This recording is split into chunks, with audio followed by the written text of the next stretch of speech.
R S ಎಸ್ಸನ್ನು ban ಮಾಡ್ತೀನಿ, R S ಎಸ್ಸಿನ ಚಟುವಟಿಕೆ ನಿಷೇಧ ಮಾಡ್ತೀನಿ ಅಂತ ಹೇಳೋಕ್ಕೆ ಭಾಳ ತಾಕತ್ತು ಬೇಕು, ಅದರದ್ದೊಂದು ಬಹಳ ಧೈರ್ಯ ಬೇಕು. ಆಗೋದಿಲ್ಲ.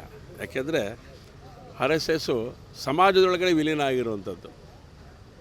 ಗುರೂಜಿಯವರ ಕಲ್ಪನೆ ಏನಿತ್ತು, ಆರ್ ಎಸ್ ಎಸ್ ಕೆಲಸ ಯಾವಾಗ ಮುಗಿಯುತ್ತೆ, ಆರ್ ಎಸ್ ಎಸ್ಸಿನ ಚಟುವಟಿಕೆ ಒಟ್ಟು ಯೋಚನೆಗಳು ಸಂಗತಿಗಳೇನಿದೆ ಅದೆಲ್ಲ ನಿಲ್ಲದು ಯಾವಾಗ ಅಂತ ಕೇಳಿದಾಗ ಅವ್ರು ಹೇಳಿದರು, ಸಂಘ ಸಮಾಜದಲ್ಲಿ ವಿಲೀನ ಆದಾಗ ಅನ್ನೋಂಥ ಮಾತನ್ನು.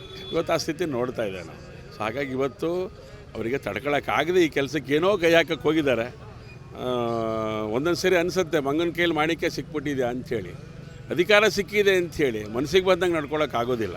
ಹಾಗಾಗಿ ಈ ಕಾನೂನೆಲ್ಲ ಇದೆಯಲ್ಲ, ಏನು ಇವತ್ತು ನೆನ್ನೆ ಮಾಡಿದ ಆದೇಶ ಅಲ್ಲ, ಅದು ಭಾಳ ಮುಂಚಿಂದ ಇದೆ, 2013ನೇ ಇದೆ, ಅದಕ್ಕಿಂತ ಹಿಂದಿಂದ ಇದೆ. ಈಗೇನು ಏನೋ ಮಾಡೋಕ್ಕೆ ಹೋಗಿ ಏನೋ ಮಾಡ್ತಾರಲ್ಲ, ಇದೊಂಥರ ಅಗ್ನಿ ಹಾಕಿಸ್ಕೊಳ್ಳೋಂಥ ಕೆಲಸವನ್ನು ಮಾಡಿದ್ದಾರೆ. ಮಾಡಲಿ, ಸಂಘದ ಕಾರ್ಯ ಯಾರೂ ಕೂಡ ಅದನ್ನು